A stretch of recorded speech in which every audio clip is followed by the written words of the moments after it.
পঞ্চম শ্রেণী তোমাদের যে রায় ও মার্টিন প্রশ্নবিচিত্রা আছে সেই প্রশ্নবিচিত্রার আমরা 4 নম্বর স্কুল পর্যন্ত গণিত বিষয়ের 4 নম্বর স্কুল পর্যন্ত কমপ্লিট করে ফেলেছিলাম।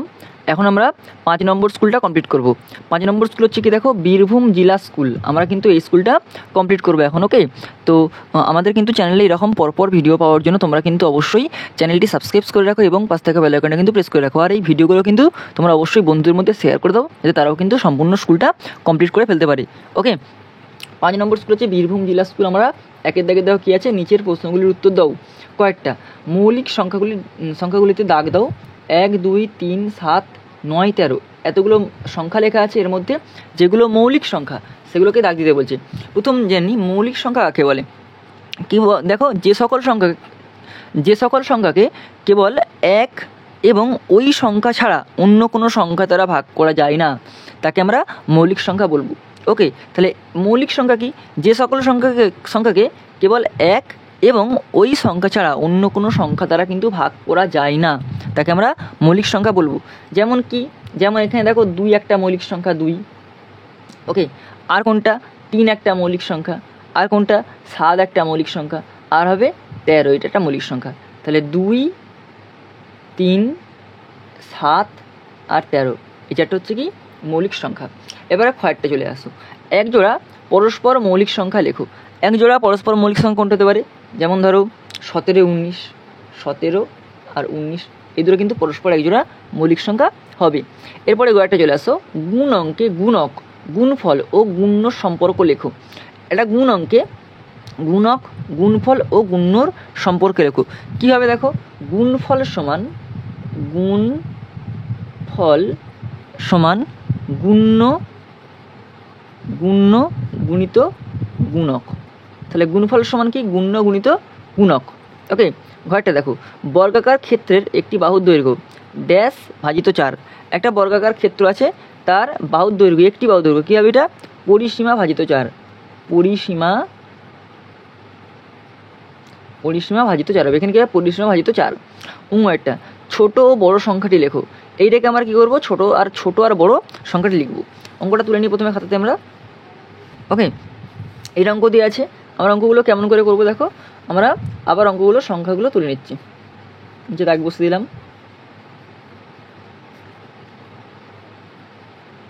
দেখো, দশমিক তুলে 1, দশমিকের পরে দেখো কত সংখ্যা, 1, 2, 3টে সংখ্যা আছে। তাহলে 1, 2, 3টে সংখ্যা বসালাম। দশমিকের জন্য 1, 1, 2, 3টে, 1, 2, 3টে। আবার দশমিক তুলে 1, 1, 2, 3টে।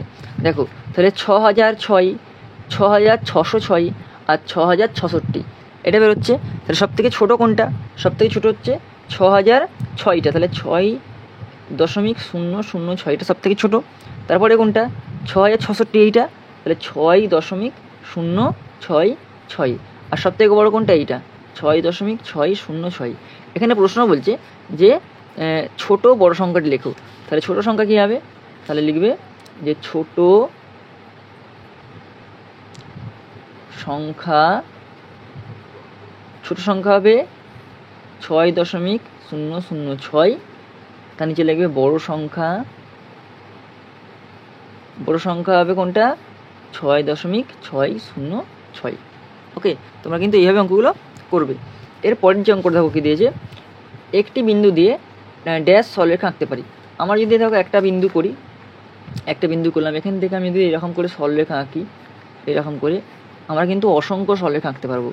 ঠিক আছে, এরকম করে সরলরেখা আঁকা যায়, তো যত পড়বে তত কিন্তু আমরা সরলরেখা আঁকতে পারবো। ওকে, তাহলে কী হবে, এটা অসংখ্য সরলরেখা আমরা আঁকতে পারি। 6টা দেখো, একটি 90 ডিগ্রি মাপের কোণের অপর নাম হলো ড্যাশ। একটা 90 ডিগ্রি কোণ, যে কোণের অপর নাম কি হচ্ছে, সমকোণ। এটা কি লিখবো, সমকোণ। ওকে, এবার দেখো বর্গের জোরটা। নিরেট গোলকের ড্যাশটি তল আছে। একটা নিরেট গোলক, ধরো একটা ফুটবল, একটা বড় নিরেট এরকম গোল একটা বল আঁকলাম। ঠিক আছে, কটা তল থাকবে, একটাই তল আছে। তার নাম কি, তার নাম হচ্ছে বক্রতল। তার নাম কী হবে, বক্রতল। ওকে, এবার চলে আসার পরটা কী দিয়েছে, 15/8 ভগ্নাংশটি কী জাতীয় ভগ্নাংশ। দেখো, এইটা হচ্ছে একটা অপ্রকৃত ভগ্নাংশ হবে। কেন হবে, ওপরে লবটা হচ্ছে বড় আছে আর নিচে হরটা ছোট আছে। লব বড় আর হর ছোট, এখানে প্রকৃত ভগ্নাংশ কোনটা হতো, যার হরটা হচ্ছে বড় থাকতো, লবটা ছোট থাকতো, সেটা প্রকৃত ভগ্নাংশ।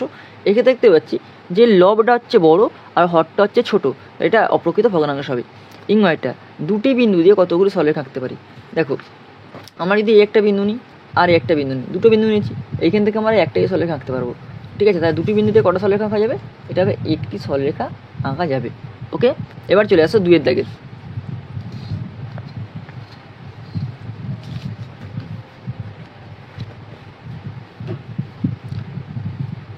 দেখো 2 এর দাগে দেখো কী দিয়েছে, প্রথমে একটা কয়েকটা দেখো 480 সেকেন্ড সমান ড্যাশ মিনিট। 480 সেকেন্ড সমান কত মিনিট, এটা কী করে করবো দেখো। 2 এর দাগের ক দেখো 480 সেকেন্ড দিয়েছে, আমরা কি জানি 60 সেকেন্ডে 1 মিনিট, 60 সেকেন্ড সমান 1 মিনিট।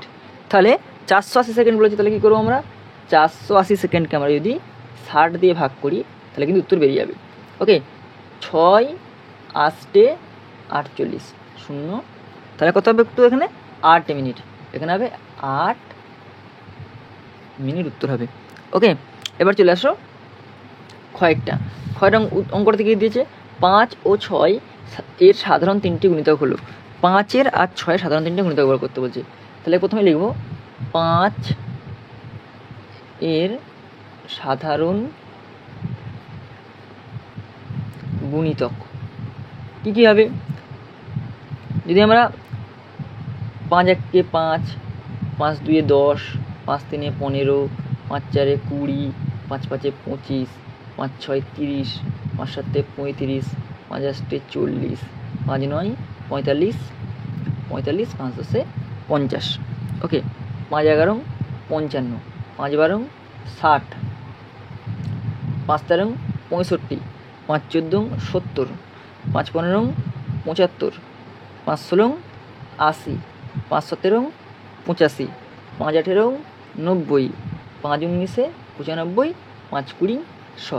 আমরা এতগুলো লিখলাম 5-এর ক্ষেত্রে। এবার লিখব 6-এর।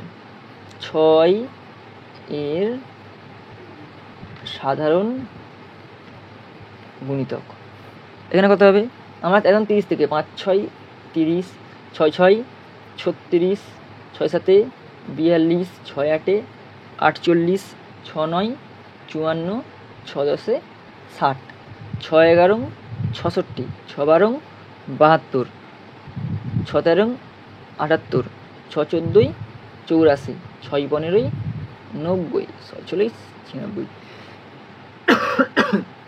আমরা দেখো আর লিখছি নি। এবার দেখো এইখান থেকে এইখানের মধ্যে কোন কোন সংখ্যাগুলো মিল পাচ্ছি। দেখো আমরা এখানে 30 পাচ্ছি, এখানেও 30 পাচ্ছি, তাহলে একটা পেলাম কত 30। ওকে, এখানে কত বা দেখো এখানে আছে 60, এখানেও দেখো আছে 60, তা 30-এর পর কত পেলাম 60 পেলাম। আবার দেখো এখানেও আছে 90, এখানেও আছে 90, আমাকে 3টে বার করতে বলছে। দেখো 5-এর সাধারণ গুণিতকে 30 পাচ্ছি, 60 পাচ্ছি, 90 পাচ্ছি, 6 পাচ্ছি 30, 60 আর 90। তাহলে 5 আর 6 এখানে কী প্রশ্ন দিয়েছে, 5 ও 6-এর সাধারণ 3টি গুণিতক, যেটা 5-এর নামটাতেও পাচ্ছি এবং 6-এর নামটাতেও পাচ্ছি, দুটোতেই পাচ্ছি। তাহলে এখানে কী লিখবো, এখানে পাচ্ছি 30, 60 আর 90। ওকে, এবার চলে আসো গয়েরটা। গয়েরটা গিয়েছে লসাগুর পূর্ণরূপটি লেখো। গয়েরটা গিয়েছে লসাগুর পূর্ণরূপটি লেখো। কী হবে, লঘিষ্ঠ সাধারণ গুণিতক। লসাগু ক্ষেত্রে হবে গুণিতক, যদি লসাগুর পরিবর্তে গসাগু বলতো সেক্ষেত্রে তো গুণনীয়ক। ওকে, এবার চলে আসো ঘ। 1 এবং 10-এর মধ্যবর্তী মৌলিক সংখ্যাগুলির যোগফল। এখন 1 থেকে 10-এর মধ্যে কতগুলো মৌলিক সংখ্যা আছে, মোট আছে 4টি মৌলিক সংখ্যা। কি কি, তারা হচ্ছে 2 যোগ 3 যোগ 5 যোগ 7। এখন যদি এই কটাকে আমরা যোগ করি কত হবে, দেখো 7 3 10 5 15 2 17, তাহলে কত হবে যোগফল 1 10 7 17। ওকে, এরপর দেখো কী দিয়েছে, 3/7 ও 5/11-এর মধ্যে কোনটি বড় কোনটি ছোট লেখো। এখন এইটার মধ্যে কোনটা বড় আর কোনটা ছোট লিখতে বলছে। আমরা অঙ্কটা এখানে করে নিই, 3/7 আর 5/11 এরকম করে অঙ্কটা প্রথম তুলবে, দিয়ে সমান চিহ্ন দাও, সমান চিহ্ন দাও। দেখো এবারে লম্বা দাগ কিনে সমান চিহ্ন দিয়ে দাও, দিয়ে দাগ কিনে দাও। এখন দেখো এই 7 আর 11 লসগু কত হচ্ছে, যেহেতু এই দুটো গুণ করা লসাগু করা যাবে না, সেক্ষেত্রে গুণ করব 7 11 77, এখানেও 7 11 77 বসিয়ে দেবো। এখন দেখো এখানে 11কে যদি আমরা 7 দিয়ে গুণ করতে 77 হবে, আবার এখানে 7কে যদি আমরা 11 দিয়ে গুণ করতে 77 হবে। যদি আমরা 7কে 11 দিয়ে গুণ করি তাহলে উপরে 3 আছে, তাহলে 3কেও আমরা কত দিয়ে গুণ করবো? 11 দিয়ে গুণ করবো। 3 11 33। আবার এখানে 11কে 7 দিয়ে গুণ করেছি, তাহলে 5কেও আমরা কী করবো? 7 দিয়ে গুণ করবো। 5 7 35। দেখো 33/77 আর 35/77 কোনটা বড় কোনটা ছোটো বুঝতেই পারছো। তাহলে এখানে হবে বড়, লেখো বড় হবে 5/11 আর ছোট হবে 3/7। ওকে, এভাবে কিন্তু আমরা অঙ্কটা দেখতে পাচ্ছি, এভাবে কিন্তু আমরা অঙ্কটা করবে। এরপর দেখো চয়েরটা দেখো, 169 সংখ্যাটির বর্গমূল কত? 169-এর বর্গমূল কত? এটা করে দেখো, 169। ওকে, এটা বর্গমূল বার করবো। তাহলে কী করবো আমরা? √169 দিলাম, দিয়ে কত হবে? 13 × 13 সমান কত হবে? 13। তাহলে 169 বর্গমূল কত বেরোলো? 13 বেরোলো। ওকে, দেখতে পেলে? এবার চলে আসি পরের পৃষ্ঠাতে।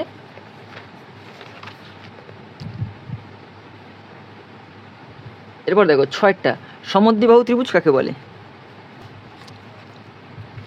দেখো সমদ্বিবাহু ত্রিভুজ, দেখো সমদ্বিবাহু ত্রিভুজ ঠিক। দেখো যে ত্রিভুজের 3টি বাহুর যে কোনো 2টি বাহু পরস্পর সমান, যে ত্রিভুজের 3টি বাহুর যে কোনো 2টি বাহুর পরস্পর দৈর্ঘ্য হচ্ছে 2টি বাহু পরস্পর সমান, তাকে সমদ্বিবাহু ত্রিভুজ বলবো।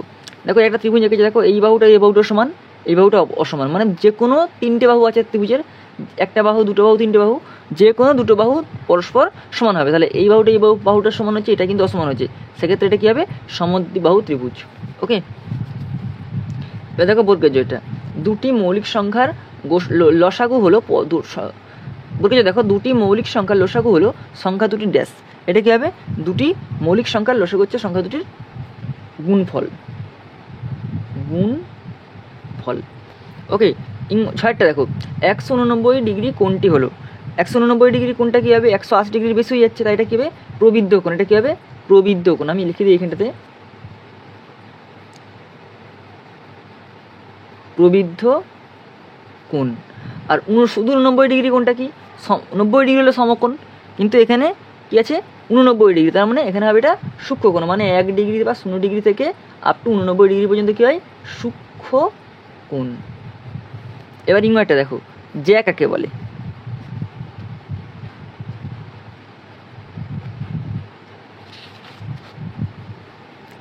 দেখো দেখো বৃত্তের জ্যা, দেখো বৃত্তের পরিধির উপরিস্থ 2টি বিন্দুর সংযোজন যে রেখাংশ বৃত্তের কেন্দ্র বিন্দু স্পর্শ করে না, সেই রেখাংশকে বৃত্তের জ্যা বলে।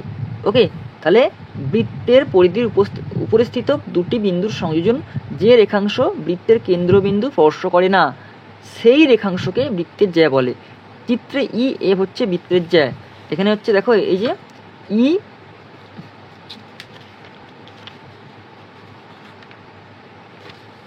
এখানে এফ হবে, এটা EF, এটা হচ্ছে বৃত্তের জ্যা। ওকে, EF হচ্ছে এটা কী হবে? বৃত্তের জ্যা।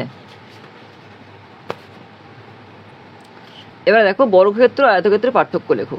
দেখো বর্গক্ষেত্র যা 4টি বাহুর দৈর্ঘ্য সমান হবে, আর আয়তক্ষেত্র 2টি বাহুর দৈর্ঘ্য সমান হবে। বর্গক্ষেত্রের কিন্তু বর্গাকার হয়, আয়তক্ষেত্র কিন্তু আয়তকার হয়। ওকে, চিত্র এঁকে দেবে। তাহলে আমাদের কী হলো? 1-এর দাগের এবং 2-এর দাগের এই প্রশ্নগুলো কমপ্লিট হয়ে গেল। ওকে, চ্যানেলে কিন্তু এরকম পরপর ভিডিও পেয়ে তোমরা কিন্তু অবশ্যই চ্যানেলটি সাবস্ক্রাইব করো এবং পাশ থেকে বেল আইকনটি কিন্তু প্রেস করে রাখো।